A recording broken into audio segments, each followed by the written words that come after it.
اور یہ ساری کی ساری امت اس وقت مادی نقشوں میں پڑی ہوئی ہے، صبح سے لے کر شام تک پیسے کمانے میں لگے ہوئے ہیں۔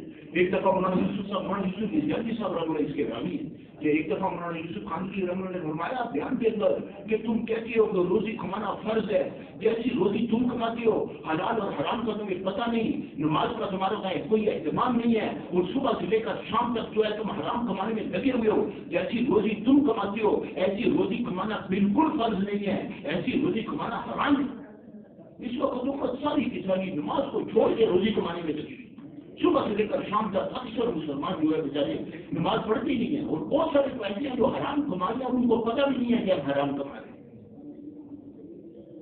حضور صلی اللہ علیہ وسلم کا ارشاد ہے ان اللہ یبغض کل جعجریج جواز سخاب بالاسواق جیفۃ باللیل حمار بالنہار عالم بامر الدنیا جاہد بامر الاخرہ، کہ اللہ سبحانہ و تعالیٰ اس شخص سے سخت نفرت کرتے ہیں جس کا دل بہت سخت ہو، وہ بہت زیادہ کھانا کھانے والا ہو، دن میں چیز کا بازاروں میں کاروبار کرتا ہو، دن میں گدھے کی طرح اپنے دنیاوی کاموں میں مشغول ہو، رات کو مردار کی طرح سوتا پڑا رہتا ہو، جب اس سے کوئی دنیا کی بات کرو تو بہت بڑا علامہ ہو، اور جب دین کی بات کرو تو بالکل جاہل ہو۔ کتنے مسلمان ہیں جن کے اوپر ابھی حدیث کا لکھا ہے، سبز منڈیوں میں چلے جاؤ، بس کے اڈوں پر چلے جاؤ، میرے بھائیوں دیر کے دیر صبح سے لے کر شام تک جو اللہ کی نعمتیں استعمال کرتے ہیں اور اللہ کے سامنے ایک سجدہ نہیں کرتے۔ تو اس وقت میرے بھائیوں سارا کا سارا بیڑا غرق ہوا، مادی نقشوں کا ایک تسلط ہے، اور صبح سے لے کر شام تک امت جو مادی نقشوں کے پیچھے لگی ہوئی ہے، اور مادی نقشوں کو اس وقت ارباب کا درجہ دے دیا ہے۔ ابن جوزی رحمۃ اللہ نے ایک حدیث نقل کی ہے، قال رسول اللہ صلی اللہ علیہ وسلم في خطبة الوداع أيها الناس إني لكم ناصح أمين ألا وإن إبليس قد يئس منكم لا تعبدون صنما أبدا ولكن والذي بعثني بالحق ليجعلنكم إبليس لعنه الله أن تعبدوا ألف إله يعبد الرجل إبله والآخر غنمه والآخر ابنته والآخر حرثه ويقول الرجل للرجل كيف حالك ويقول له لولا تجارتي ما كان لي حال لولا حرثي لولا امرأتي لولا صديقي ما كان لي حال فينسيه ذكر مولاه ويتبعه في دنياه ويقطعه عن آخرته۔ حضور صلی اللہ علیہ وسلم نے خطبۃ الوداع کا ارشاد فرمایا کہ لوگوں غور سے سنو، ابلیس اس بات سے میں تمہارے لیے امانت دار نصیحت کرنے والا ہوں، غور سے سنو، ابلیس اس بات سے مایوس ہو گیا کہ تم کبھی بتوں کی عبادت کرو، یعنی بتوں کی عبادت تو تم نہیں کرو گے، لیکن قسم ہے اس ذات کی جس نے مجھے حق دے کر بھیجا ہے کہ یہ ابلیس ضرور و ضرور تمہیں 1000 خداؤں کی عبادت کرنے والا بنا دے گا۔ ایک آدمی اپنی بکری کی عبادت کرے گا، ایک آدمی اپنے اونٹ کی عبادت کرے گا، ایک آدمی اپنی کھیت کی عبادت کرے گا، ایک آدمی اپنی بیوی کی عبادت کرے گا، ایک آدمی اپنی تجارت کی، اپنے پیشے کی، اپنی سواری کی، اپنے دوست کی عبادت کرے گا۔ وہ یقول الرجل کیف حالک، اور ایک آدمی دوسرے آدمی سے ملے گا اور اس سے پوچھے گا کہ بھائی سناؤ تمہارا کیا حال ہے، وہ جواب میں کہے گا لولا تجارتی ما كان لي حال، کہ کچھ نہ پوچھو اگر میری تجارت نہ ہوتی میرا کوئی حال نہ ہوتا، میرا پیشہ نہ ہوتا، میری کھیت نہ ہوتا تو میرا کوئی حال نہ ہوتا۔ تو شیطان اس کو اپنا رب بلا دے گا، دنیا کے پیچھے اس کو لگا دے گا اور آخرت سے اس کو کاٹ دے گا۔ امت اس وقت جو ہے امت کے اوپر اس وقت یہ حدیث کا دکھا ہے۔ میں نے حاجی عبداللہ صاحب رحمۃ اللہ کو یہ حدیث سنائی تھی، حاجی صاحب نے فرمایا کہ 100% مولانا یوسف صاحب رحمۃ اللہ کی بات ہے۔ تو ہماری جو دعوت ہے وہ یہاں سے شروع ہوتی ہے، ساری باتیں وہ تو لاہور میں اجتماع تھا غالباً یہ جو ہے 48 کی بات ہے، تو وہ تو جو ہے نا ایسا کہتے ہیں نا اس کو وہ بھی لے آیا، وہ عنایت اللہ کو، وہ گجرات والے عنایت اللہ جو مولانا تھے ان کو بھی لے آیا، تو انہوں نے وہاں آ کر اپنے مخصوص انداز میں جو ہے نا شرک کی نفی کی اور یہ ساری باتیں کی۔ حاجی صاحب کہتے ہیں مولانا یوسف صاحب نے ان سے کہا کہ بھائی ہم تو یہ کہتے ہیں کہ جو یہ سمجھتا ہے کہ مجھے تجارت کے لیے سے دکان کے لیے سے روزی مل رہی ہے وہ بھی مشکل ہے، وہ عنایت اللہ کی جو خواہی نہ وہ بنی نہیں کرتی۔ اور ایک دفعہ مولانا غلام خان صاحب جو ہے نا وہ ادھر ریلنگ پہنچ چکے تھے، تو کسی نے کہا جی آپ تو اتنی زبردست امتحان کر کے آپ یہاں کیا کر رہے ہیں؟ وہ کہنے لگے بھائی میں تو یہ کہتا ہوں مردوں سے کچھ نہیں ہوتا، اور یہ کہتے ہیں کہ جو ہے نا زندوں سے بھی کچھ۔ وہ حاجی صاحب بھی ایک بیان تھا، وہ ایک دفعہ پڑھ کے ہمیں سنا رہے تھے، پھر ایسا سنایا کہ حاجی مشتاق صاحب گئے ہوئے تھے ادھر پنڈی میں گئے ہوئے تھے، تو وہاں جو ہے حکیم ہوتے تھے، وہ جماعت لے تھی، مشتاق صاحب جماعت لے کر گئے ہوئے تھے، تو ادھر ایک حکیم ہوتے تھے، یہ جو ہمارے ڈاکٹر محمد نواز صاحب رحمۃ اللہ ہوتے تھے ان کے پرانے محلے میں، تو ادھر وہ جماعت مسجد میں چلی ہوئی تھی، تو ایک مودی صاحب سے ان کو درد غربت تھی، تو وہ جو ہے نا وہاں حکیم صاحب سے اپنی دوائی لینے کے لیے آئی ہوئے تھے. حکیم صاحب ابھی موجود نہیں تھے، انتظار میں وہ مسجد میں ٹھہرے ہوئے تھے. آپ علی مشتاق صاحب بھی مولانا یوسف صاحب کو جو بیان ہے نا دیر پڑھ کے سنا رہے تھے اپنے ساتھیوں کو، تو ساتھی سن رہے تھے. تو وہ جو مولوی تھے نا درد غربت والے، وہ درد کی وجہ سے دیکھے ہوئے تھے. جب وہ یہ باتیں سنتے تو پھر ان کو ایک دم احساس ہوتا کہ بھائی یہ تو ایسی باتیں ہیں کہ ان کو بیٹھ کے سننا چاہیے، ادب کا تقاضا تو یہ ہے. تو وہ بیٹھ کے سنتے. جب تھوڑی دیر بیٹھ جاتے تو پھر وہ درد غربت اور زیادہ ہو جاتا تو پھر وہ دیکھ جاتے. تو بس ایسے ہی اٹھ کے بیٹھ کے جو ہے نا وہ اس بیان کو سنتے. کرتے کرتے مولانا غلام اللہ خان صاحب رحمۃ نے اپنے شاگردوں کو جمع کیا، ان کو بلایا سب. اس میں جو ہے مفتی جلیل الدین صاحب بھی ان کے شاگرد تھے، وہ بھی وہاں پہنچ گئے، بہت سارے پہنچ گئے. تو ادھر وہ جو درد غربت والے مولوی صاحب تھے نا وہ بھی مولانا غلام اللہ خان صاحب کے شاگرد تھے، وہ بھی آ گئے. تو باتیں کرتے کرتے انہوں نے کہا کہ استاد جی توحید تو آپ سے بھی سنی ہے، لیکن جیسی توحید یہ تبلیغ والے بیان کرتے ہیں نا ایسی توحید کسی سے نہیں سنی. تو مولانا یوسف صاحب کے اوپر اللہ تعالیٰ نے ایک بات کھولی ہے. میرے بھائیوں یہ بات ہے، ہماری جو دعوت ہے وہ مادی نقشوں کے مقابلے میں، ہماری جو دعوت ہے وہ مادی نقشوں کی رعایت میں نہیں ہے. یہ جب شروع میں دہلی کے اندر بات چلی نا مسجد کو وقت دو، مسجد کو وقت دو، تو اس وقت دہلی کے تاجروں نے مولانا یوسف صاحب سے پوچھا کہ حضرت کون سا وقت ہے؟ تو مولانا یوسف صاحب نے فرمایا کہ بھائی تمہارے کاروبار کا سب سے زیادہ مشغولیت کا وقت کون سا ہے؟ انہوں نے کہا کہ عصر سے عشاء. مولانا یوسف صاحب کا عصر سے عشاء تبلیغ کرو. تو ہماری جو دعوت ہے وہ مادی نقشوں کے مقابلے میں ہے، مادی نقشوں کی رعایت میں نہیں ہے. ہاں مادی نقشوں کو چھوڑنا بھی نہیں ہے. وہ ایک ہوتے تھے ہمارے بلال صاحب، وہ جو ہے نا بڑے صاحب یقین تھے. تو ان کو جو ہے نا مولانا پرساد صاحب کہتے ہیں کہ میں نے ان سے پوچھا کہ تمہارا یقین کیسے بنا؟ تو وہ کہنے لگے کہ میں نے حاجی عبدالوہاب صاحب سے سنا تھا کہ اگر یقین بنانا ہے تو جو تمہاری آمدنی کا نقشہ ہے، جو اس کا سب سے زیادہ مشغولیت کا وقت ہے، اس میں اس نقشے کو بند کر دو اور جو ہے نا جا کر اس کی نفی کرنی شروع کر دو، تمہارا یقین بن جائے گا. تو ہماری جو دعوت ہے وہ مادی نقشوں کی رعایت میں نہیں ہے، ان کے مقابلے میں. تو میرے بھائیوں دعوت کے اندر لگنا پڑتا ہے آدمی کو، اور پورے اہتمام کے ساتھ کرنا پڑتا ہے. پورے اہتمام کے ساتھ کرتے ہیں تو پھر کرتے کرتے جو ہے نا اللہ تعالیٰ کا غیر اندر سے نکلنے شروع ہوتے ہیں. ابھی تو ہم دعوت دیتے نہیں. یہ جو نا وجہی مدت السلطان النصیر، اس کی تفسیر کے اندر سہل بن عبداللہ رحمہ اللہ فرماتے ہیں لسان ينطق عنك ولا ينطق عن غيرك. سلطان النصیر کیا ہے کہ وہ زبان جو اللہ سے ہونے کو کرے، اللہ کے غیر سے ہونے کو نہ کرے. زبردست چیز ہے، مطلب اللہ سے ہوتا ہے، اللہ کے غیر سے نہیں ہوتا. اس کو صبح سے لے کر شام تک بھولنا، وہ جتنے مادی نقشے ہیں اس کے اوپر چوٹ لگانا، اور اپنی نیند کی پرواہ نہ کرنا، اپنے کھانے کی پرواہ نہ کرنا، اپنی بیماری کی پرواہ نہ کرنا، اور اس طرح بولنا اتنا بولنا اتنا بولنا کہ اللہ کا غیر جو دل و دماغ کے اوپر چھایا ہوا وہ نکل جائے، اور اللہ سے ہونا جو ہے وہ دل کے اندر ٹچ. جب تبلیغ میں نہیں دیتے تھے ہم تصوف کی کتابیں پڑھتے تھے، تو اس پہ لکھا ہوتا تھا کہ آدمی بیٹھتے ہیں، ذکر کرتے ہیں، مجاہدے کرتے ہیں، کھانے پینے کے اعتبار سے کرتے کرتے اس کے رب کے درمیان جو پردے ہیں وہ ہٹتے جاتے ہیں، ہٹتے جاتے ہیں، ہٹتے جاتے ہیں. یعنی 11 پردے ہوتے ہیں. یہ مجاہدہ کرتا ہے تو پہلا پردہ ہٹتا ہے، دوسرا، تیسرا، چوتھا، اور کرتے کرتے آخری پردہ ہٹتا ہے، اور پھر اس کو چاروں طرف اللہ کے اللہ نظر آتے ہیں، اور پھر وہ چلاتے ہیں عن الحق عن الحق عن الحق. یعنی جیسے منصور نے کہا تھا، وہ لوگوں کو پھر جو ہے نا بات سمجھ میں نہیں آئی، اس لیے ان کو انہوں نے آزمائش میں ڈال دیا کہ چاروں طرف اس کو اللہ کی طرف. تو اتنی باتیں جو ہے نا تبلیغ میں لگنے سے پہلے ہم سمجھے ہوئے تھے، اور تبلیغ میں لگنے کے بعد اگلی بات یہ سمجھ میں آئی کہ بھائی جو احسان کا مرتبہ دعوت کے ذریعے سے حاصل ہوگا نا وہ بڑا عمدہ ہوگا. اس لیے کہ اگر صلاحت اسلام کی جو روحانی ترقی ہوتی ہے وہ دعوت کے ذریعے سے ہوتی ہے. لیکن جیسے تصوف والوں کے پاس اس کی تفصیل تھی نا کہ یہ کرو تو یہ ہوگا، یہ کرو تو یہ ہوگا، کرتے کرتے آخری پردہ ہٹے گا، اور پھر اس کے بعد جو ہے نا حق کا مشاہدہ ہو جائے گا. اس تلاش میں تھے کہ بھائی تبلیغ والوں کے پاس اس کی تفصیل کی. تو تعلیم کے اندر یہ ایک دن جو ہے نا ایسا علماء کے اندر بیان کرنے کے اثر کے بعد میں جا کر ماں کے اس کے اعتبار سے بیٹھ گیا، اور بیٹھنے کے بعد میں نے سنا تو حافظ صاحب نے جو بات کی تو اس میں مجھے اس کا جواب ملے نہیں. بھائی صاحب نے فرمایا دعوت دو، جب تمہارے پاس کھانے کو ہے اس وقت بھی دعوت دو، جب تمہارے پاس کھانے کو نہیں ہے اس وقت بھی دعوت دو، سردی میں دعوت دو، گرمی میں دعوت دو، جب تمہارا جی چاہیے اس وقت دعوت دو، جب تمہارا جی نہ چاہیے اس وقت دعوت دو. اللہ سے ہوتے ہیں، اللہ کے غیر سے نہیں ہوتا. اس کو بولو، سفر میں بولو، حضر میں بولو، ہر حال میں بولو. جب تمہارے پیسے ختم ہو جائیں پھر بھی اس کو بولتے رہو، اور اس کو لے کر پھرتے رہو، یہاں تک کہ تمہارے جوتے ٹوٹ جائیں گے، پھر بھی اس کو لے کر پھرتے رہو. پھر تمہیں بھوک لگے گی، بھوک کے جو بخارات ہیں وہ تمہارے دماغ پر چڑھ جائیں گے، اور کرتے کرتے تم بے ہوش ہو کر گر جاؤ گے، اور اللہ اس کام کو تمہارے اوپر کھول دے. میں نے کہا یہ تبلیغ والوں کا حق ہے. دعوت کے اندر اتنا لگنا پڑے گا. وہ صحابہ کرام ایسے لگے ہیں حضرت میں شریف رضی اللہ تعالیٰ عنہ یہ جو ہے نا مکہ کی عورتوں میں سے ایک عورت تھی اور ان کی جو شادی تھی وہ قبیلہ دوست میں ہوئی تھی. تو پھر جو ہے نا یہ آتے رہتے ہیں نا بچے اپنے والدین کو ملنے کے لیے, تو یہ مکے آئی ہوئی تھی. تو خود جو ہے نا بات چل رہی تھی کہ حضور صلی اللہ علیہ وسلم نے نبوت کا دعویٰ کیا ہے اور وہ کہہ رہے ہیں کہ میں اللہ کا نبی ہوں. تو وہ دعوت جو ہے نا ان کے کانوں میں بھی پڑ گئی, تو ان کے دل میں بات آئی کہ بھائی مسلمان ہونا چاہیے.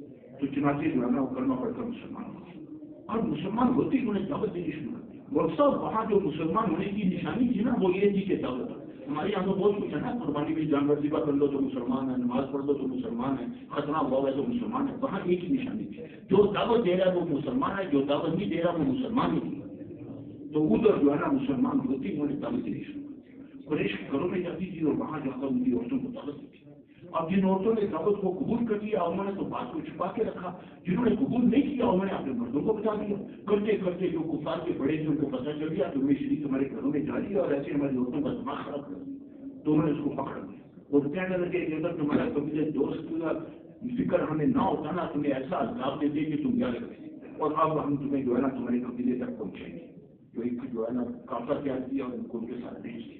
اب وہ کیا کرتے تھے, وہ دن میں جو ہے نا سفر کرتے تھے رات کو, اور پھر دن میں جب سخت دھوپ ہو جاتی تھی نا تو ان میں شریف رضی اللہ تعالیٰ کے ہاتھ کو باندھ کر ان کو ریت میں پھینک دیتے تھے اور خود خیمے لگا کر سائی کے اندر جو ہے نا آرام کرتے تھے. اور ساتھ ساتھ انہیں شریف کو یہ دعوت دیتے تھے کہ بھائی تم جو ہے نا اپنے دین کو چھوڑ دو. تو وہ بار بار کہتی تھی کہ نہیں میں اپنے دین پر پکی ہوں, میں اپنے دین کو نہیں چھوڑ سکتی.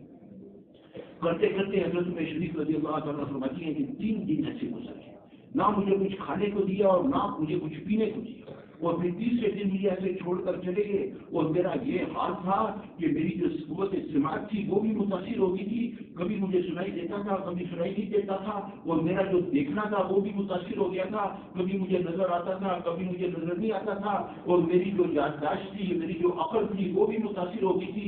کوئی بات میری سمجھ میں آتی تھی کوئی میری سمجھ میں نہیں آتی تھی, اور میں جو ہے نا وہاں بیٹھی ہوئی تھی اور وہ مجھے کہہ رہے تھے کہ تم اپنے دین کو چھوڑ دو, اور میں جو ہے نا ان کی باتیں بھی میری سمجھ میں نہیں آ رہی تھی. بس اتنا پتہ چلتا تھا کہ آپ بول رہے ہیں اور آپ نہیں بول رہے ہیں, لیکن کیونکہ مجھے یہ دعوت دیتے رہتے تھے کہ تم اللہ کو چھوڑ دو بتوں کو مان دو, تو اس وجہ سے میں اس کا انکار کرنا چاہتی تھی, لیکن زبان کے اندر بولنے کی طاقت بھی نہیں تھی. تو میں اپنی انگلی کے ساتھ آسمان کی طرف شہادت کا اشارہ کرتی تھی کہ میں اپنے دین پر باقی ہوں, میں اپنے دین کو نہیں چھوڑ سکتا.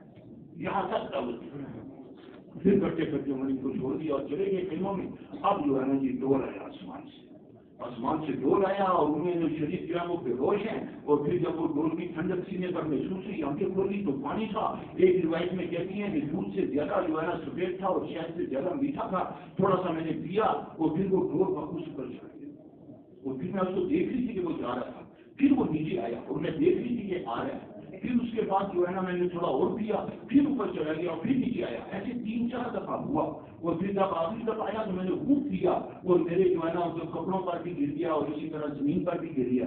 اچھا میں یہ سوچ رہا تھا کہ یہ بار بار جو اوپر گیا نیچے آیا اس میں کیا ہے, مطلب کسی شرح میں مجھے ملی تو اس کا جواب ملا تو نہیں, لیکن میری سمجھ میں یہ بات آئی کہ اللہ تعالیٰ جب غیبی نصرت کرتے ہیں نا تو بعض دفعہ نیند میں کرتے ہیں.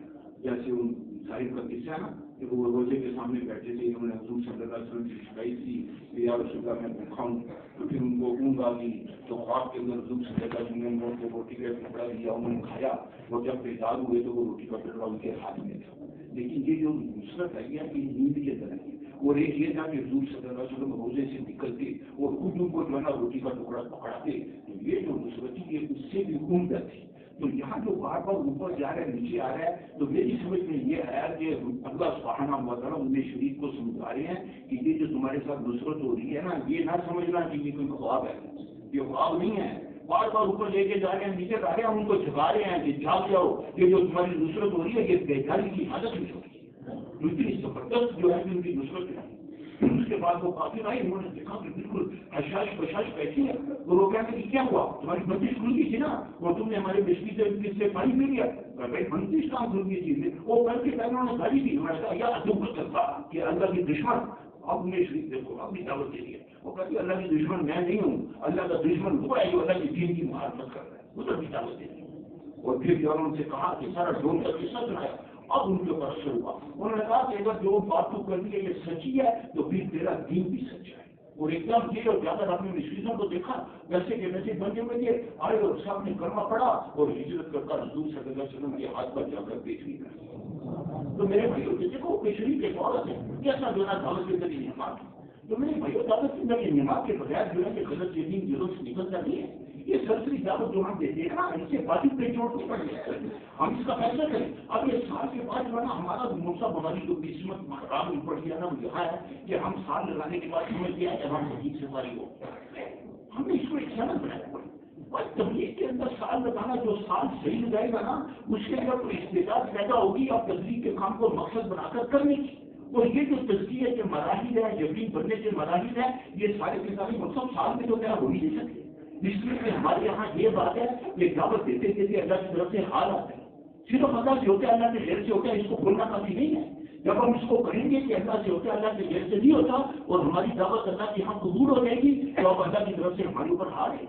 اللہ تعالیٰ ہمارا امتحان دے گی اسباب کا انتظار ہوگا حالات آئیں گی بیماری آئے گی ویسے ختم ہو جائے گی. اب اس میں اللہ تعالیٰ دیکھیں گے اپنی بات پر پکے یا کچے. جو ان حالات کے اندر اپنی بات پر پکا رہے گا اس کا جاتے یقین بنے گا. جو حالات کے آنے پر اپنی دعوت کو چھوڑ دے گا اس کا یقین بننے کا نہیں ہے. اور ان حالات کے اندر سب سے پہلا قدم یہ ہے کہ اپنی حاجت کو اللہ کے غیر سے چھپاؤ. ملزم آپ اللہ کے غیر کے سامنے حاجت کو رکھنا یہ ہماری نزدیک جو تزکیے کی موت ہے. اس آدمی کا تزکیہ ہو ہی نہیں سکتا.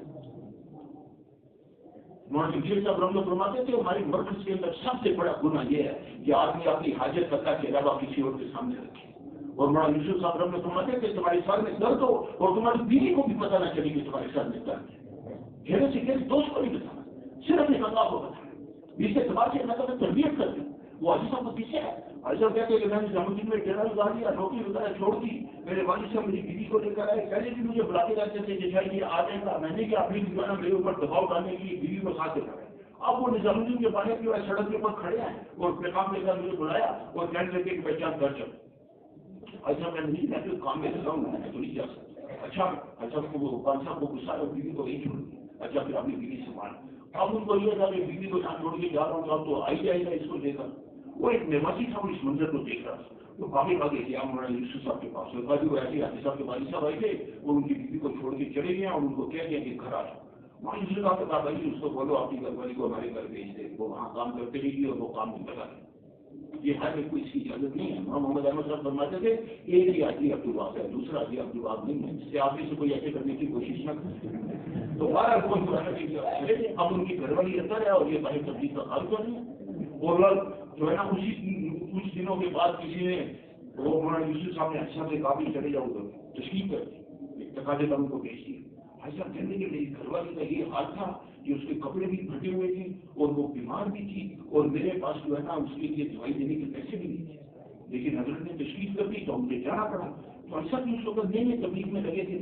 تو ایسا کہنے کہ میں نے مولانا سید احمد خان صاحب سے کہا کہ بھائی مولانا یوسف صاحب نے میری تشریف کر دی ہے میں تو جا رہا ہوں لیکن ذرا حضرت کو بتا دینا کہ میری گھر والی کا یہ حال ہے.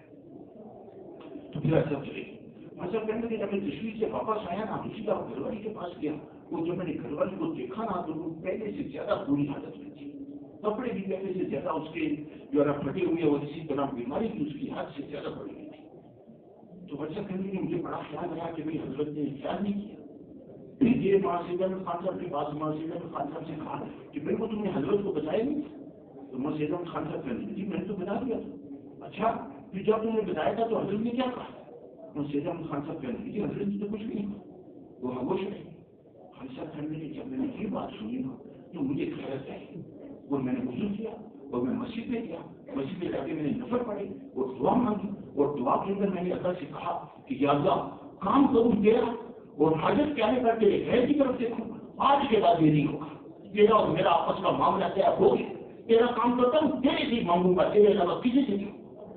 بھائی صاحب کہنے لگے کہ یہ میری زندگی کا ایک زبردست موڑ تھا. اور میں سوچتا ہوں کہ مولانا یوسف صاحب رحمۃ اللہ حاجی صاحب کے اوپر کتنا بڑا احسان تھا کہ انہوں نے ان کی گھر والوں کی ضرورتوں کو پورا نہیں کیا. اگر ان کی گھر والوں کی ضرورتوں کو پورا کرتے تھے تو پھر حاجی صاحب مولانا یوسف صاحب کے ساتھ جڑتے اللہ کے ساتھ نہ جڑتے. تو میرے بھائی کی بات ہے اپنی حاجت کو چھپانا صرف ایک اللہ کے سامنے رکھنا. اب اس کے اندر آدمی کے اوپر حالات آتی ہیں آدمی کو صبر کرنا پڑتا ہے اور اپنی حاجت کو چھپانا مرتب کے لیے ایک فن ہے اور حاجت کو نہیں کرنا بھی ایک فن ہے اور دونوں کے ماہرین موجود ہیں. تو اپنی حاجت کو چھپانا یہ بہت بڑا کام ہے، اور جو اپنی حاجت کو چھپا نہیں سکتا وہ تبلیغ کا کام کر بھی نہیں سکتا، اور توکل کی اس کو کبھی بغا بھی نہیں سکتا۔ اور یہ جو جذبہ پیدا ہوتا ہے نا، یہ جو خیرت پیدا ہوتی ہے اپنی حاجت کو چھپانے کی، یہ دعوت میں ہمت کے ذریعے سے کرتا ہے۔ جب آدمی دعوت دیتا ہے صبح سے لے کر شام تک کرتے آتا ہے، سوتے رہتے گھر سے نہیں ہوتا، تو جب اس کے اوپر کوئی حاجت آتی ہے، کوئی حال آتا ہے، تب اس کو شرم آتی ہے کہ بھیا بتا دیتا ہے کہ گھر سے نہیں ہوتا تو میں دوسروں سے کیوں کہوں۔ اب وہ اپنی بات پر ڈھک ہے، اور جو ہے نا ایک اللہ سے کہتے ہیں، اللہ کے وہ کسی سے نہیں کہتے۔ اب وہ نمازیں پڑھتا ہے، دعائیں مانگتا ہے، اور کرتے کرتے اللہ کی مدد کرتے ہیں، اور وہ کام جو آج تک اسباب کے ذریعے سے ہو رہی ہے وہ کام اسباب کے بغیر ہوتے ہیں، اور جب اسباب کے بغیر ہوتے ہیں تو اب یقین جو ہے وہ مشاہدے سے اور اسباب سے ہٹتا ہے، اور اللہ کی ذات اور عمل کی طرف جو ہے یقین جاتا ہے۔ اور جب تک جو ہے ایسے کام کرتے نہیں ہیں اتنی دیر تک مشاہدے کے اندر یقین ہٹتا رہتا ہے۔ یہ بات ہے، آپ اپنی حاجت کو چھپانا جس سال میں نکلتا ہے بڑا مشکل ہے۔ امیر صاحب نے کہا کہ صبح 1000 روپیہ جمع کرنا ہے، اب آپ کے پاس پیسے نہیں ہے تو اپنے ہاتھ کو کیسے چھپاؤ؟ اب اگر اشارے کر دیں اور ساتھیوں کو پتہ چل گیا امر صاحب کے پاس پیسے نہیں ہے، اب وہ 3-4 ٹولی بنا کے بیٹھے ہیں، چلو یار 300 روپئے میں ڈالتا ہوں، 300 تم ڈالو، 200 یہ ڈالو، امر صاحب کے پاس پیسے نہیں ہے۔ امر صاحب اس سے تو دے کر آپ گھر میں سے وغیرہ لگا دیتے اپنے پیسوں پر۔ یہاں جو آتا ہے جو اپنے حال کو دوسروں پر کر لیتی ہے، اپنے حال کو چھپانا، وہ چھپانا اتنا جو ہے نا، جو ہاں اگر آدمی کو حال کو چھپانے کے حال کے ذریعے سے دروازہ نہیں کھل رہا تو اس مصیبت کی جو مصیبت ہے نا حال کو ظاہر کرنے والی یہ تو بہت بڑی مصیبت ہے، اور قرضہ لینا یہ چھوٹی مصیبت ہے۔ قرضہ لے لو اور اپنے حال کو چھپانا، باقی بنانے کی صورت فرماتے جائیں اس نے جب بھی بنانا ہے وہ قرضہ نہیں دے گا، وہ صرف ایک اللہ سے دینے پر ڈٹے گا تو اللہ تعالیٰ اس کے لیے دروازہ کھول دے گا۔ ہاں گھر میں جا کر کرنا آسان ہے، سال کے بعد وہ کم کرو، گھر کے اندر فاقی آ جائے، سارے کچھ آ جائے، بیوی کا بھی دیکھ بناؤ، بچوں کا بھی دیکھ بناؤ، اور جو مجرد ہے نا ان کے تو بندے ہیں، اس لیے کہ آدمی اپنے فاقے کے تو صبر کر لیتا ہے، بیوی بچوں کو جو فاقہ ہے وہ برداشت ہے، اپنے فاقے کے صبر کرو، اور جو ہے نا خوب دعوت دو، علاقے کے اندر دیہاتوں کے اندر چلے جاؤ، سب ایسی مسجد کے اندر جاؤ جس کے اندر جو ہے نا کچی مسجد ہے اس کے اندر جو ہے نا نلکا بھی نہیں لگا ہوا ہے، ادھر جا کر مدد کرو، اور ان سے کچھ نہیں آتا، وہ آپ کو کچھ دے گئے تو ٹھیک ہے، اگر اس طرح سے روزی آگی بغیر اشراف کے اس کو استعمال کرو، اور باقی جو ہے نا دن رات لگے رہو۔ ایسا کہتے تھے جب ہم اس کام کو کریں گے اللہ ہمیں ایسے پانی میں جیسے نبیوں کو پاتے تھے، ایسے بھی جیسے بادشاہوں کو پاتے تھے، اور نبیوں کو کیسے پاتے تھے، کبھی کھانے کو ملے گا کبھی نہیں ملے گا، ایسا کرنا پڑے گا، بھوک برداشت کرنی پڑے گی، اور کرتے کرتے کرتے کرتے جو ہے کھلے گا۔ عمر عائشہ صاحب ان کے ساتھ کھاتے تھے، آج تک اس کے گھر میں فاقے باقی گرمی اس نے تھوڑا سا گھی رکھا ہوا تھا، جب باہر جاتا تھا نا تو ایسے اپنے خوش کے ہونٹ ہوتے تھے فاقے کی وجہ سے، تھوڑا سا گھی اوپر لگاتا تھا، جا کے مجلسوں میں بیٹھتا تھا اور ہنس ہنس کے باتیں کرتا تھا، اور لوگ سمجھتے تھے کہ بھائی یہ پراٹھا کھا سکتا ہے۔ تو حال کو چھپانا ہے بہت بڑی بات ہے، اور اس پر اللہ تعالیٰ کو غیرت آتی ہے کہ میرے علاوہ کسی سے نہیں کہتا، اللہ تعالیٰ مدد کرتے ہیں، وہ جس کی نگاہ میں غیرت کی طرف لگی رہتی ہے اللہ کہنے چلے جاؤ میرے پاس میرے لیے کچھ بھی نہیں، جہاں میں تمہیں امید باندھی ہے ادھر لے جا سکتے ہیں، تو میرے بھائی کام پر اس کی محنت ہو سکتی ہے۔ صبح سے لے کر شام تک جو ہے نا ہم کام کریں، اور جو ہے نا لوگوں کو عمال کے اندر جوڑیں، اور یہ دعوت دیں، اور اللہ کے خیر کو اپنی اندر سے نکالیں، اور کرتے کرتے عمال کے ذریعے لینے کا دروازہ اپنے لیے کھلوائیں۔ ہاں اتنی بات ہے کہ جب یہ دروازہ کھل جائے تو اپنی سے نہیں سامنے آئے، اور آج لوگ کہتے تھے کہ جو ہے نا پھر آدمی اندر ہی اندر اپنی بزرگی کی کھچڑی پکانی شروع کر دیتے ہیں۔ وہ جب امیر صاحب نے کہا تھا کہ بھائی 1000 جمع کرنا ہے، میرے پاس کچھ بھی نہیں تھا، ساری رات میں نفل پڑتا رہا، اور تہجد کے وقت جیب جو تھی تھوڑی باری باری محسوس ہوئی، میں نے کہا زیادہ تو پیسوں سے بھری ہوئی تھی، تو اس وقت جو ہے نا ولی تو میں بن گیا تھا، اور پھر کرتے کرتے جو ہے نا ڈاکٹر نے مجھے علاج کر دیا تھا کہ جو ہے نا کوئی اس کا علاج نہیں ہے، پھر میں نفل پڑتا رہا، اور اللہ نے اپنی قدرت سے بغیر کسی دوائی کی مجھے صحت دے دی، تو اس وقت اب جان میں جو میں شامل ہو گیا۔ اور پھر امیر صاحب نے کہا کہ صبح واپس کرائیے جانا ہے، کرائے کے لیے پیسے جمع کرو، میرے پاس ایک پیسہ نہیں تھا، میں نے امیر صاحب سے کہا کہ امیر صاحب میرے پاس میں اپنا بندوبست کروں گا، مجھے تھوڑا کام ہے آپ جاؤ، میں نے آپ کے حال کو چھپایا، ان کو نہیں بتایا کہ میرے پاس پیسے نہیں ہیں، وہ سارے کے سارے چلے گئے اور میں رہ گیا، کچھ بھی نہیں تھا، میں نے نفل پڑے اللہ سے مانگا، مجھے اونگ آئی، جب میں نے آنکھیں کھولی تو میں ریونیو مرکز میں تو میرے کچھ ہونے میں کوئی شک نہیں۔ یہ جو آدمی اپنی جو ہے نا اندر ہی اندر بزرگی کی کھچڑی کو آتا رہتا ہے نا، یہ مردود ہو جاتا ہے میرے ساتھ۔ ایسا اور اس سے کون بچ سکتا ہے؟ اس سے وہ بچ سکتا ہے جس کے اوپر اللہ تعالیٰ اس کی گراج کا خوف ڈالتے ہیں، اس لیے کہ جو خر کی عادت ہوتا ہے وہ کرامت کے طور پر بھی ہوتا ہے اور اس کی گراج کے طور پر بھی ہوتا ہے۔ اور میرے بھائیوں کو توقع وہ ہے جو اپنے توقع کو چھپا ہے، جس کے بارے میں یہ کہا جاتا ہے نا یار فلانا کچھ نہیں کرتا بڑا متوکل ہے، اس کا توقع باطل ہے، وہ توقع وہ ہے جو اپنے توقع کو چھپا ہے۔ حضرت جنید رحمۃ اللہ کے جو شیخ ہے نا ابو جعفر الحجاج، وہ فرماتے ہیں توکل 20 سنہ کہ میں نے 20 سال تک اپنے توکل کو چھپا کے رکھا، بازار جاتا تھا، کاروبار کرتا تھا، کمائی کرتا تھا، سارا کا سارا صدقہ کر دیتا تھا، اپنے اوپر 1 روپیہ نہیں لگاتا، تو 20 سال تک اپنے توکل کو چھپا کے رکھا۔ تو توکل جو ہے چھپانے کی چیز ہے، اشتہار چھاپنے کی چیز نہیں ہے۔ اور میرے بھائیوں متوکل وہ ہو سکتا ہے جو زاہد ہو، ہر زاہد متوکل نہیں ہے، ہر متوکل زاہد ہے۔ زاہد جو ہے نا یہ عام ہے، اور متوکل جو ہے یہ خاص ہے۔